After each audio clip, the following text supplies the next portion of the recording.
Welcome to the Body Talks with Vera. This is where we will be diving into movement, strength, and joy at every size.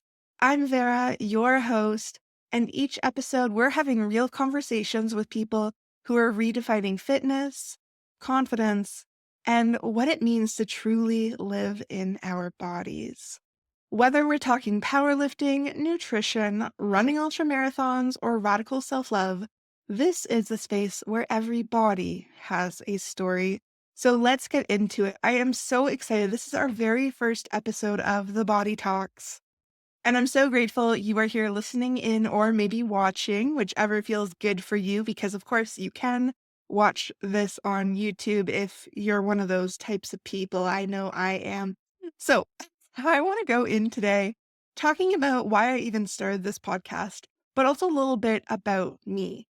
If we don't know each other yet, I'm Vera, like I said before, and I'm a certified personal trainer and flexibility coach. But I also was someone who hated fitness growing up. So I do want to talk about that today. I kind of want to tell you the story about how I found joyful movement, how I became a coach, and why now I am starting this show, The Body Talks. So let's take a step back in the time machine. Back when I was in grade 3, it was the very first time I remember being called fat. And I was wearing snow pants at the time because it was a winter day in Canada and it was during recess. And one of the kids pointed out that I looked fat in snow pants. And, of course, now anyone and everyone looks bulky in snow pants because they're snow pants. But that is something that stuck deep into my brain as a child. So from that moment on is when I started noticing people were commenting on what I ate or how I looked, or even if I dressed a way that could have been unflattering for my body. But again, I was a child, so let's remember that there. And by the time I was about 11 years old, I saw my mom using Weight Watchers and I begged her to let me join too. And she did. And of course, I went to all the meetings. I read all the papers about it, and I lost nothing. I think maybe I lost a pound or two, but in the end, it was very minimal. It was nothing, and I was so discouraged from the get-go. And you also have to remember, when I was in grade 3, this was the height of the Y2K era. When you think of going to the grocery store and every magazine you see is about weight loss or a model being called fat or letting herself go because she wasn't a size 2 anymore. So as I was getting older, going through middle school, and of course being picked on, because not only was I bullied by my peers for being a larger kid, but also by my family members, by my family's friends, by other people, like even teachers, people would always comment on my body. And it was just so terrible. And I just felt so hopeless because the Weight Watchers didn't work. I got my mom to sign me up for personal training, and of course, my goal was weight loss, and that didn't work, and I just couldn't figure out what was wrong with me. And again, this was all before I was even 15 years old. And after I hit 15, when I started going to high school, it did really get a lot worse, especially with the bullying. And again, bullying not just from my classmates, but from other people and from adults too, who would have to make comments on how I dressed or what I ate or just how my body looked. And we can guess that my self-esteem took a major hit during that time. I was very depressed. And not only that, but I also hated gym class. I was always picked last in class. I came last. It was just not fun for me. I hated it. And there were times where I still wanted to do things. And like I wanted to be active or go outside and play. But then I just remembered that people were going to comment. People were going to even just perceive my child body and think they're ugly just because of the body size I had. And so I was very discouraged about doing that. But I did try to continue on as I grew older. By the time I got out of high school, I was still trying to go to the gym pretty regularly. It was still just for weight loss, and I mostly just did Zumba classes and cardio machines to sweat as much as I could because not only was it the Y2K era, at this point, we were getting into the Tumblr Pro Ana era, which was definitely a very dark, dark place to be. I remember even reading books. I loved reading books as a teenager. And the amount of books I read where there was just so much fat shaming, even in the books, to the point of people promoting disordered eating in these books and this is how this person ate, and it was like this minimal thing. And of course, my teenage brain reading it said, well, I'm going to try that. So I think it's pretty obvious to say I developed a disordered eating pattern as well on top of it all. By the time I got out of high school and I started going to university, I kind of threw all of the weight loss books I've accumulated, the Weight Watchers, all that kind of stuff to the side to focus on school. And there was a gym in my building, but it was one of those dark and damp places in the basement with like two machines. And again, I didn't want to do it. So I just didn't really work out for a long time. I still constantly picked apart my own body. I constantly complained and told myself just negative things in hopes something would change. And eventually something did change. I moved buildings and there was a bigger, more brighter gym there, and I did use it a bit. And I also started waist training. Now, if you don't know what waist training is, it is wearing a steel bone corset, and you can be wearing it up to, I think, 8 or 10 hours a day because I was. The thing is when you wear a waist trainer, you are supposed to be one, tying it correctly, because obviously when you're wearing it, nothing is moving where it's tied around. And two, you have to be working out and strengthening your core muscles when you are not wearing it. So I was constantly wearing it, and this was because of a Facebook group I was in, and people, of course, were talking about the beautiful curves they had and how they were losing weight with it. And I thought, well, going to the gym isn't working. Eating, my eating habits aren't helping. I'm still having disordered eating, which I didn't realize that. But I was like, maybe I'll just lose weight by just wearing this steel bone corset and nothing else. So that's what I tried doing. I stopped going to the gym. I still had my disordered eating habits, and now I was wearing a steel bone corset up to 10 hours a day. And I also tied it wrong, I would say 7 out of 10 times. So because of that, when you're wearing it, like I said, you have to be working out when you're not wearing it. Because I wasn't, my muscles atrophied. So that means they just got really, really weak. They basically got decimated. And those muscles include my entire core, which is my abdomen, my obliques, my glutes, my back muscles. All of that got so weak. And it got to the point I actually went to Atlanta with a friend and wearing it. And I kept thinking when I took it off, oh my gosh, my back is hurting. My back really hurts. Oh, well, I should just wear it more. I'll wear it more because it doesn't hurt when I wear it and my back hurts when I take it off, so I'll just keep wearing it. Of course, that was to my demise because once I got back home and I wasn't wearing it, I realized I could barely move. I was in so much pain. It was awful. I had to crawl to the bathroom. I was laying in bed for a full week. I'd have to call up friends to ask them to bring me pain medicine. I didn't know what to do. All I knew is the pain. After about a week of just dealing with this pain and still being unsure, I did go to the ER. And I went in, and the doctor asked me to lie down. He asked me to roll to the side, and it was terrible. I was just crying the whole time. And he looked at me, he looked at his little chart, looked back at me and said, Congratulations. You have back pain like most of the world. And he basically said a couple other things. I was just hearing static at that point. He walked away. The nurse felt so bad that she went and found him, convinced him to prescribe me some T3s so I could go home with that. Now, I was dumbstruck. I didn't know what to do. Just to be told, you have back pain like everyone else, and just to be sent off. Okay, so am I just going to live like this? Am I going to live in this pain for the rest of my life? Those were the questions I really started considering. And I did end up going to a chiropractor not long after, and she did kind of help a bit. I have my own opinions on chiropractors now, but at the time I was going to one.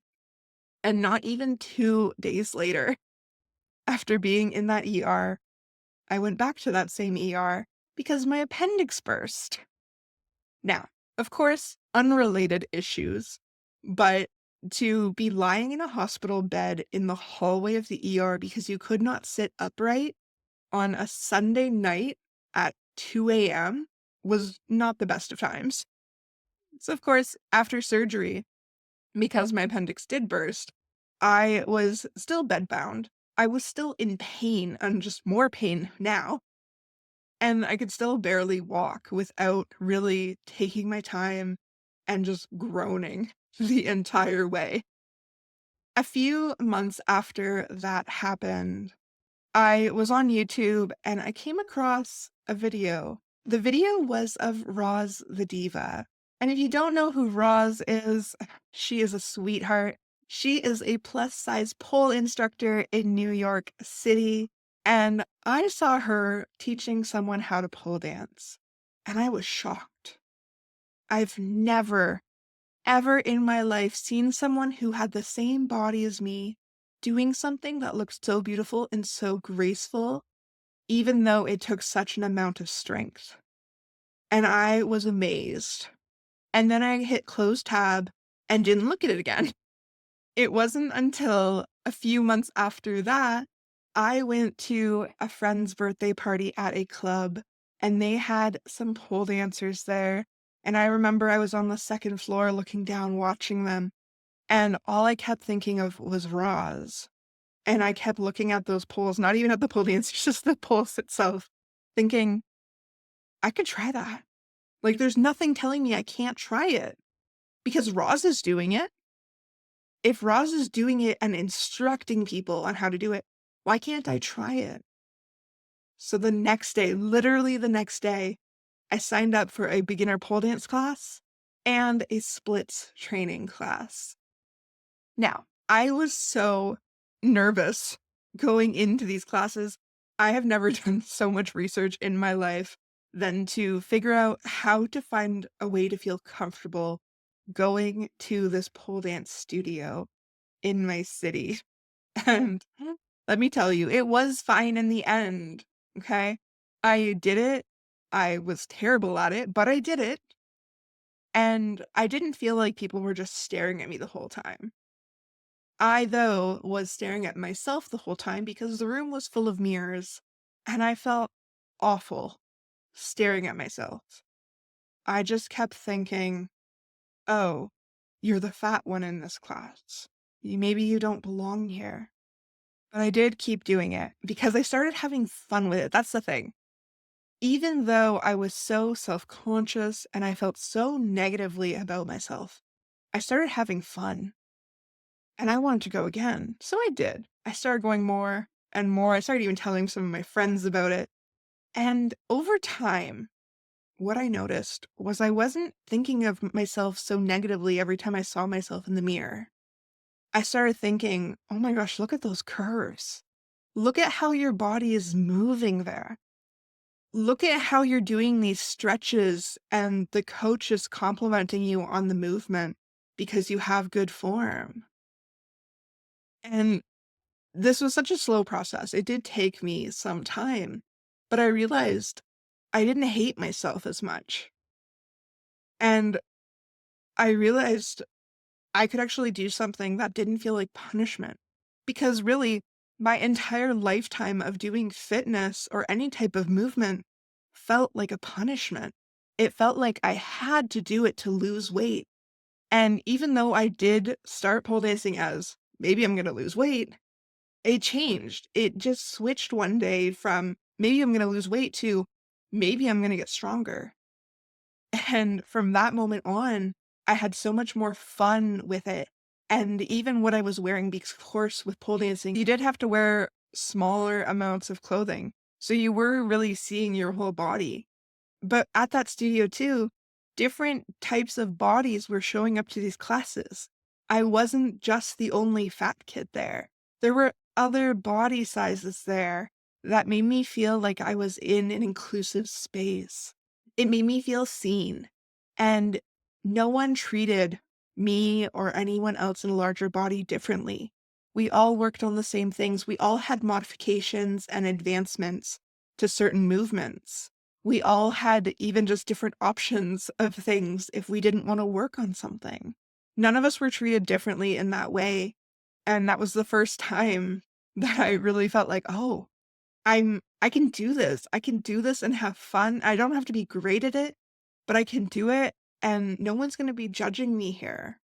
And I'm not judging myself anymore. Now, this wasn't always the case, unfortunately. I actually did go one time to a class that was a bit more advanced a few years down the road. And I remember the instructor was showing something and I just could not do it. But this instructor didn't have any modifications or variations to offer. She really just told me to sit and wait. And that felt like an arrow to my heart. Everyone was working on something, and I was told to sit and wait. I didn't know what to do. I left. I walked out of that class, and I just couldn't go back after. That isn't to say I didn't go back to the studio. I stopped taking classes with that instructor. I eventually moved to a different studio, and I really enjoyed this new studio just as much as I enjoyed the other studio when I started there. To the point, I was still pole dancing, and I actually got to meet Roz the Diva a few times now. And the first time I did, I was in a group class of just plus size pole dancers. And I have never felt such a sense of community and of joy to be there. At the end of the class, Roz brought up the topic of being a pole instructor and how there was a need for plus size pole instructors in the industry because we need body diversity. And as she was talking about it, I was thinking, could I do it? And it just so happens one of my instructors at the studio I went to was also in New York for a different pole dance workshop. And I saw her at the airport a few days later. We were both heading back home. And I told her, and she said, you should do it. And so I did. Once they announced they were going to be hosting instructor training for pole dancing, I immediately signed up. I was so excited. I was not only just going to be a plus size pole dancer, but I was going to be a plus size pole instructor and one of the first in my city. And I was so excited. And then March 2020 came and everything shut down while I was halfway through this certification program. I didn't really know what to do at that point, so I did sign up for the odd workshop here and there where people were stretching or teaching floor play, which is a type of dance within pole dancing, but you're just using the floor. And I kept stretching though. So that's the thing. I was still taking stretch classes all throughout my time pole dancing. But I didn't really think too much of it. I enjoyed it, I loved it, but I didn't think too much of it because I was too focused on pole dancing. But because of the pandemic hitting is when I started realizing that I could keep doing the flexibility training. I didn't have to put everything on pause. And that is when I decided to sign up for a flexibility instructor certification. So I did the studies, I passed the exam, and then I thought, well, now what? I still wanted to be a pole instructor. But at the time, because some of the restrictions were lifting, some places were opening again, there were some issues arising between me, some others, and the pole studio that me and the others were like, you know what? We have to step away from this certification training. We can't be at this studio anymore. So any hopes at the time of me becoming a pole dance instructor flew out the window, but I had my flexibility training certification. So I thought, okay, well, things are technically still in lockdown right now. Let me put an online class on. So I wrote into a Facebook group and I told them this is going to be a full body class. I am a plus size person. I'm going to be calling this class Flexi Fatties. And 20 people showed up to that first class. 20 people showed up to the next class. And people were saying how much they enjoyed it, how much better their bodies felt after, sitting on their couches after a year of the pandemic. And I really realized how much joy teaching brought me too. So from there is when I decided to get certified as a personal trainer through CanFit Pro. I went through a couple different other flexibility instructor trainings. And it's been over 4 years since I started. And I have loved this journey to the point where I have left my full-time job so I can focus on this and focus on showing people how to move their bodies in a way that feels good for them, in a way where they feel seen and included and not left out.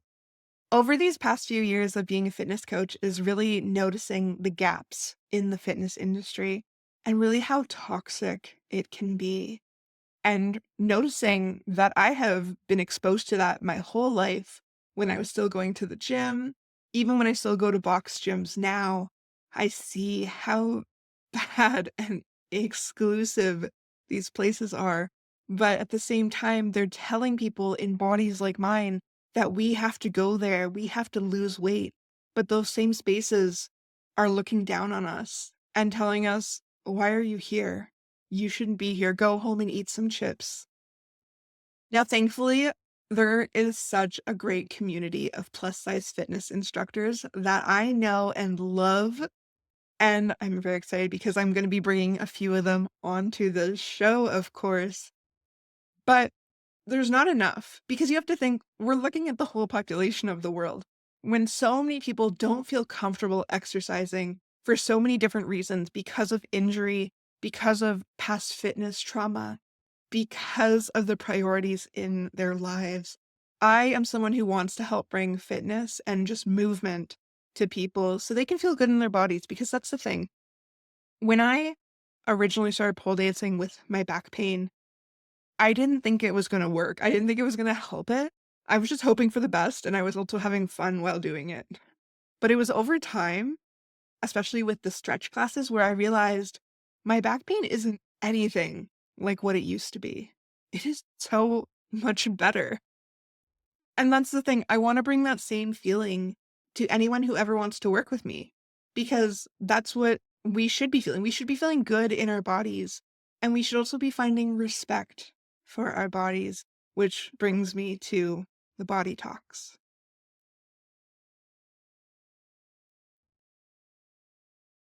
Now, I've been on a few podcasts myself, and one of them was with a lovely, lovely woman, Sophia Apostle, who hosts Fat Joy Life. And I actually was speaking to Sophia a few months ago. And as I was speaking to her and we were kind of talking about our own experiences, I realized, Sophia, I know you've already interviewed me, but I want to interview you now. And she said, yeah, of course, let's do that. And of course, put it on the back burner. And I didn't think about it for a while. But these last few weeks, I've been thinking about it a lot. And I'm like, you know what? No, I do want to do that. I do want to have these conversations because so many of us have had such different life experiences that have still led us to something so lovely and gorgeous and respectful. All of us have had so many different experiences within our bodies, going through different life experiences. And I think that deserves to be told, especially because so many of us have gone through such intense, potentially traumatic events but we're still showing up for ourselves and we're still showing up for our bodies and showing our bodies respect, especially when our current society is still forcing us to be looking a certain way, to be acting a certain way. So if we are any type of marginalized, we're not worthy, which is a ridiculous idea, but that has been internalized so heavily into so many of us. And that's really what I want to talk about. So, I do have so many great guests planned for this show. And that's it. I just want to talk about their stories, just like how I shared you mine, because our bodies hold so much. And so, this is why I really wanted to create this space where we can actually share what the body has done that has brought us joy. Because it's so many things, whether it is fitness, where it is body trust, or it is just finding confidence and doing just really cool things. And that's really what this all is about, because I just really want to take away the different perspectives we have looking at our bodies and how we can just find a little bit more respect for them, show it a little more kindness and a little more love. Trusting our bodies is so important to me, especially when it comes to flexibility training, because we do need to be able to trust ourselves to move into certain positions of movements. But I think we also have to trust our bodies in so many other facets too, which is why I have the body talks. So I'm so grateful you are here, and I can't wait to share the upcoming episodes with you. I would love for you to just take a moment and reflect on your own journey with your body. Where are you now? Are you still along that journey? Are you maybe near a part where you already trust your body and you're just pushing forward? Or maybe you're at the beginning, and that's totally okay because we're all on different paths. So, if anything in this episode resonates with you, I'd love to hear about it. You can send me a message or even just tag me in on Instagram at Flex with Vera. If you want to learn more about me and what I do, you can just go to flexibilitywithvera.com. I'll have that in the show notes. But that is it for me today. I can't wait for you to tune in to the next episode. But until then, stay hydrated and do something kind for your body today.